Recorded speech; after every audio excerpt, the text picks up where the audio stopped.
emocionais, elas são moduladas pelo contexto também. Então, no contexto real, a amígdala, que é uma estrutura emocional, uma estrutura cerebral muito importante para a percepção da emoção, mostra a diferença e não tem um contexto fictício, e a ínsula também. Parte da tese de doutorado do Thiago também foi bem importante, resgatando aquele paradigma de Ertal, né? Nós observamos que o quanto o sujeito consegue desengajar dessa figura emocional aqui depende de um traço de personalidade dele, um traço de afeto positivo. Então, os sujeitos mais otimistas, mais positivos, têm mais facilidade de se engajar na tarefa e ignorar a figura distrativa. Tá? Não vou ter tempo de contar todos os detalhes dos experimentos, tem que passar meio rápido, até porque o meu tempo está contando. Isso nos levou a escrever um artigo de revisão, onde a gente fala de emoção, atenção, né, que existe uma relação de compromisso entre o quanto que o estímulo é relevante, isso é importante para saber se ele vai ser ignorado, a motivação que o sujeito tem para fazer a tarefa também é importante, e as diferenças individuais. Por exemplo, o indivíduo fóbico vai ter muita dificuldade de ignorar a aranha, por exemplo, que é o objeto de sua fobia. Então a gente fez um modelo, discutiu isso nesse artigo de revisão. E aí começa então um novo ciclo que eu e Mirtz, começamos a orientar no PPG Neurologia e Neurociências da UF, aqui em 2008. Então, pela primeira vez a gente orienta aqui na universidade, e aí a gente tem o Quarteto Fantástico, como eu gostei de chamar, né? A Isabela Lobo, a Rita de Cássia, a Liana e o Orlando, que foram orientados por mim e pela Mirtz, então, nessa época. E temos também uma mudança, né? O Walter decidiu criar os filhos dele numa cidade menor, etc., ter mais qualidade de vida, então ele mudou para Rio das Ostras, para a UF de Rio das Ostras, abriu uma vaga no departamento e foi chamada a Isabel, que tinha sido aluna dele, né? A entrada da Bel no laboratório foi muito positiva para a gente, porque ela trouxe a expertise dela em eletroencefalografia, em cognição, as linhas de alimento, que eu nem vou ter tempo de falar, e a gente tem trabalhado muito, muito bem juntas, assim, agora é um triunvirato feminino, né? Uma coisa que eu chamei na próxima figura de irmandade entre mulheres. E isso é uma coisa tão séria que eu me dei conta fazendo a apresentação, é o seguinte: nessa fase, 2009, eu e Mirtz, a gente já estava desde o doutorado trabalhando juntas, nós duas professoras universitárias, nós duas tivemos filhos muito próximos, então olha, vejam só o que aconteceu. Nós ficamos parecidas. Ninguém mais sabia quem era uma e quem era outra. E essa foto não foi de propósito, a gente tirou assim. Aí a gente olhou para o zoológico do Rio de Janeiro, até os pássaros eram iguais na foto.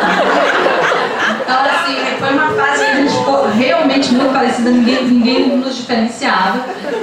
E eu consegui mais outra foto, né, de confraternidade, até as filhas estão iguais. Então, realmente, é um fenômeno a ser estudado, né? E é mesmo, né? Esse é mimetismo social, tem gente que estuda isso, é bem explicado. Bom, só para dizer, né, eu sempre falo que eu tenho 3 irmãos biológicos e amigos. Então é a irmã que a vida me deu. Aqui a gente começa uma parceria fundamental para o grupo, com o Instituto de Psiquiatria, e a gente dá um salto de qualidade, porque até então, nas pesquisas, né, porque até então a gente trabalhava com voluntários normais, sem nenhuma patologia. Né? E aqui a gente começa a interação, então, com esse instituto para o estudo do transtorno do estresse pós-traumático, numa equipe muito multidisciplinar. Né? Então, aqui para estudar o TET tem várias instituições, eu nem vou ter tempo de ler todas, né? Nós estamos aqui, mas vejam só, na graduação a gente tem biomédicos, biólogos, psicólogos, gente que fez medicina, farmácia, engenharia física, veterinária, enfermagem, nutrição, essa vez eu incluí, estava faltando, e na pós-graduação, neurociência, epidemiologia, psicologia, psiquiatria, estatística, é um grupo extremamente multidisciplinar, e eu acredito muito nessa proposta. Acho que a ciência vai avançar se a gente quebrar as barreiras, né? Que elas são arbitrárias, na verdade nós que colocamos, né? O TEPT, eu não vou ter tempo de falar, mas ele é uma patologia que ocorre em decorrência de exposição indireta à morte, ameaça de morte, né? Quando acontece um evento grave. Ele foi primeiro descrito para veteranos de guerra, e a pessoa fica sofrendo com aquilo, né? Ela tem memórias intrusivas, ela evita alguns lugares, ela tem, enfim, dificuldade de sono, tem uma série de características aqui que tem que acontecer por mais de um mês e tem que trazer sofrimento. Isso é feito por um psiquiatra, esse diagnóstico, obviamente. Aqui então a Isabela, já com a expertise da Bel, a gente publica um artigo importante, porque nessa época, e até hoje ainda existe essa discussão, se essas pessoas com TEPT, elas são hiperreativas aos estímulos emocionais ou se elas têm um achatamento. E o que nós mostramos, né, com o EEG é que elas hiperreagem. Isso aqui são voluntários participantes com sintomas altos, né, numa escala que mede a gravidade dos sintomas de estresse pós-traumático. Então, são pessoas graves para TEPT, né, mas não com diagnóstico ainda, e pessoas baixas. Vocês observam que aqui a amplitude da onda para o estímulo negativo é maior. Traduzindo, as pessoas que têm alta pontuação de TEPT reagem mais aos estímulos emocionais. Então, nós fomos a favor da hipótese da hiperreatividade aos estímulos. Escrevemos também, fizemos uma revisão sistemática discutindo se o EEG poderia ser um biomarcador para o TEPT ou não. Tá? Pelo tempo, vamos andar, porque tem muita coisa para falar. Esse foi um trabalho que eu orientei da Vanessa junto com a Eliane, que viu diminuição de algumas áreas cerebrais em pacientes. Isso foi com um paciente, né, um trabalho grande que a gente fez. Nós construímos um banco de imagens porque muitos desses pacientes sofreram violência urbana. Tá? Então a gente acabou fazendo, né, elaborando um conjunto de imagens estímulo-relevantes de armas apontadas ou não para o voluntário, para o participante. O trabalho do Orlando mostrou que tem diferença, as pessoas reagem diferente se a arma está apontada para elas ou se está apontada para um outro. Para nossa surpresa, a pessoa é mais rápida se a arma estiver apontada, o tempo de reação dela para uma tarefa atencional acelera. E mais importante do que isso, o trauma, o quanto que a pessoa sofreu o trauma modula essa rapidez na resposta. Tá? Eu vou passar rápido porque realmente estouraram o tempo. E uma coisa importante do TEPT é que nem todo mundo que passa por um evento traumático desenvolve a doença. Então, existem fatores de risco e fatores de proteção.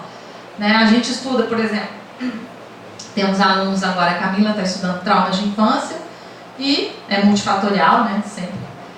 Nós começamos a estudar, junto com o grupo da psiquiatria, estratégias defensivas frente ao trauma. Porque o que começou a se observar? Dependendo da maneira como a pessoa reage na hora do trauma, você pode ter diferentes consequências para o TEPT. Então, vocês já devem ter percebido e vivido isso. Se você reage de maneira com imobilidade, se você não consegue reagir numa situação extremamente estressante, isso é um panorama. Se você reage, se você tenta fugir, né, esse é outro. E pasmem, olha o que volta na minha vida. Imobilidade tônica, que foi aquilo que eu estudei no mestrado, que pouquíssimos pesquisadores no mundo estudam. E por algum destino aí eu caí na imobilidade tônica, porque esse grupo da psiquiatria começou a observar, né, junto com outras pessoas no mundo, que imobilizar durante o evento traumático era mau prognóstico. A pessoa tinha mais chance de desenvolver o TEPT. Tá? Então a resposta de imobilidade ela aparentemente não era possível. E eles foram olhar a literatura animal e acharam que isso parecia com uma imobilidade tônica, que era o que eu tinha estudado no mestrado. Então eu entrei no grupo, também foi um grande presente para mim. Né? Ela foi descrita inicialmente como paralisia do estupro, né? No estupro eu vou voltar, isso é bastante comum essa resposta. Aqui é só um trabalho para mostrar que isso foi descrito pelo grupo, né? A gente viu esse trabalho da Vanessa, de que quem tinha IT tinha pior prognóstico. E a Liana reproduziu esse mesmo trabalho, só que em estudantes universitários. O da Vanessa foi com pacientes e ela fez com estudante universitário. Por que era importante? Porque esses estudantes não eram medicados, né, não tinham comorbidades, então a gente tinha interesse em conhecer melhor uma população mais saudável, entre aspas. E aí a gente usava, como é que isso é feito? A pessoa preenche uma escala que ela diz como ela estava na hora do trauma. Se ela conseguiu se mexer e não conseguia, se ela tentou gritar e não conseguia. Então, é uma abordagem psicométrica, né, que tem suas limitações. Você está fazendo uma coisa retroativa, de memória e tal.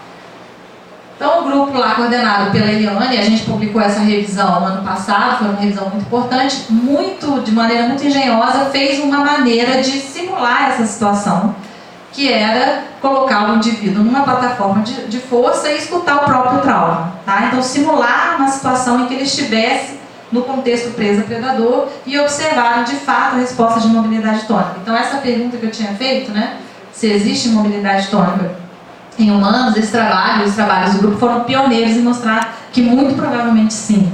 E quais são as implicações disso? E aqui eu queria fazer só um pequeno parênteses. Muitas mulheres e homens também que sofrem estupro, por exemplo, não conseguem reagir por conta dessa resposta que é altamente involuntária. A pessoa não tem nenhum controle sobre ela. Isso traz dois problemas muito graves. Um é a culpa da pessoa, porque ela acha que ela tinha que ter feito uma coisa e ela não entende porque ela não fez. Segundo, tem a implicação legal. Para que seja considerado estupro, tem que ter resistência, tem que ter briga. Se chegar numa delegacia e não tiver nenhuma marca de violência, não vai ser considerado, tá? Então, vejam as implicações legais que tem esse tipo de estudo. A gente tem tido, assim, muita felicidade de poder contribuir com um tema tão relevante quanto esse. Vou correr. E aqui a Cássia mostrou que a resposta era taquicárdica, tá? Então, nem vou entrar em detalhes. E aí eu cheguei no pós-doutorado, em 2010, a gente já fazia um monte de medidas fisiológicas e comportamentais, mas eu senti muita necessidade de me dedicar a uma medida só e entender um pouco melhor, escolher a ressonância magnética funcional. E como estava fácil, entre aspas, ainda fui trabalhar muito por intermédio da Janaína, aquela pesquisadora que já tinha sido minha colega no doutorado, lá no King's College com o Mick Kramer, em inteligência artificial aplicada à ressonância magnética funcional, um baita desafio, muito multidisciplinar, né? O pessoal, algoritmos matemáticos, estatísticos, foi difícil. Eu vou falar bem rápido aqui porque eu não tenho tempo, mas os algoritmos, eles são treinados a diferenciar pacientes de controle, por exemplo, de tal maneira que se chegar um novo paciente, uma nova pessoa, esse algoritmo ele consegue fazer a predição qual a chance dele ser paciente, qual a chance dele ser controle, tá? Não vai dar tempo de explicar. Esse foi um trabalho que eu e a Janaína dividimos a primeira autoria, em que a gente viu que pessoas filhas, eram adolescentes, filhos de pacientes com distúrbio bipolar, todos normais, sem nenhum problema, nenhum sintoma. Alguns, a gente então ofereceu para o algoritmo, né, a atividade cerebral desses estudantes, e nós observamos que o algoritmo, com 75% de acurácia, conseguiu dizer quem eram os filhos de pacientes com problema, né, de distúrbio bipolar, e quais eram os filhos de pais saudáveis. Foi bem importante porque, na verdade, não tinha nada, eles não tinham nenhuma sintomatologia. Então, alguma coisa, havia uma assinatura cerebral que diferenciava o risco genético, né, provavelmente genético dessas crianças. E mais interessante ainda, a gente viu depois que aqueles que o algoritmo tinha mais confiança de que eram mesmo filhos de pacientes com distúrbio, apresentaram sintomas de ansiedade 6 meses, 1 ano depois, tá? Esse artigo teve muita repercussão, Pop Science, né? Eu dei entrevista no Estadão, em vários locais, uma reportagem para o boletim da FAPERJ, até o William Bonner veio atrás de mim na época, acabou não dando certa entrevista, a Reuters noticiou, tem uma série de questões éticas, eu não vou discutir aqui agora, depois se der tempo a gente discute, foi bastante noticiado e assim tem sido muito prazerosa e produtiva essa interação com a Janaína. Abriu espaço para a Liana e o Orlando, né, fazendo estágios lá. A Liana ficou 2 anos em pós-doutorado, o Orlando ficou no doutorado de sanduíche. Nós já ano passado publicamos um artigo muito importante que pela primeira vez a gente viu que o algoritmo ele consegue decodificar, né, ou predizer uma característica de personalidade de uma pessoa normal, sem nenhuma patologia a princípio. Tá? Então também um artigo bastante impactante.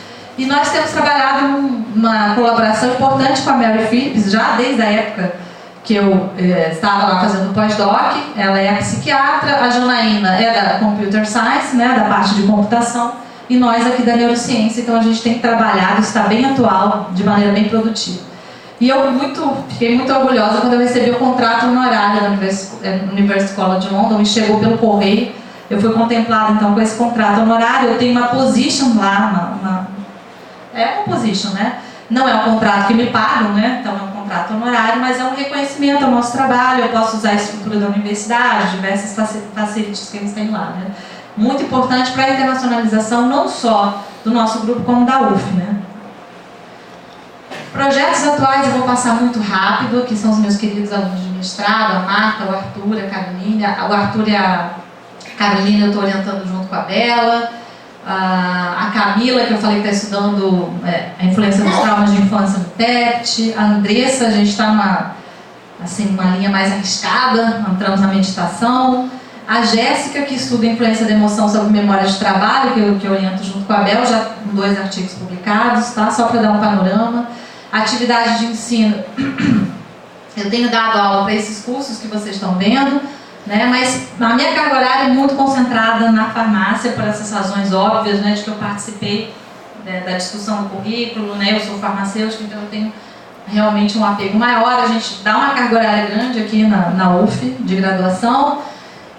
Depois, se der tempo, eu converso. Tem coisas que eu acho que eu tenho que melhorar bastante ainda, né? Eu sou uma excelente professora do século XIX, tá? Tem muita coisa para melhorar, mas tenho sido bastante reconhecida por eles. Já fui homenageada 9 vezes e para mim foi uma vez. Projetos de extensão, isso eu me orgulho muito. Esse projeto que a gente fez em parceria com o INCA, o grupo do design da PUC, a UFRJ, né? Com a Eliane também, nós ajudamos a elaborar essas imagens. Por conta da nossa expertise em avaliar imagens emocionais, nós fomos chamadas pelo Ministério, e essas imagens que vocês viram circulando, né, de 2008 até ano passado, algumas ainda estão circulando, nós ajudamos na construção. Tanto a construção do pessoal do design, de dizer o que era importante de ter nas imagens, lembrem-se que isso é maço de cigarro, então a ideia é criar repulsa ao maço, né? Então a gente tentou deixar as figuras bem negativas, quanto depois a gente avaliou quais eram as piores, com as metodologias que a gente tinha. Projeto que eu me orgulho muito também, que foi induzido pela FAPERJ, aí com os alunos já do ensino médio, público, ensino fundamental, a gente faz várias atividades com eles de neurociência, mostrando como o cérebro funciona, que o cérebro reconstrói a realidade, ilusões visuais, ilusões táteis, a gente discute bastante com os alunos. Essa é a Marta, minha aluna de mestrado, que fez a monografia nisso, a Josiane, que foi pibiquinha, né? Pibica Ensino Médio, participou também. Nós ganhamos uma menção honrosa aqui no Instituto, no encontro do Instituto.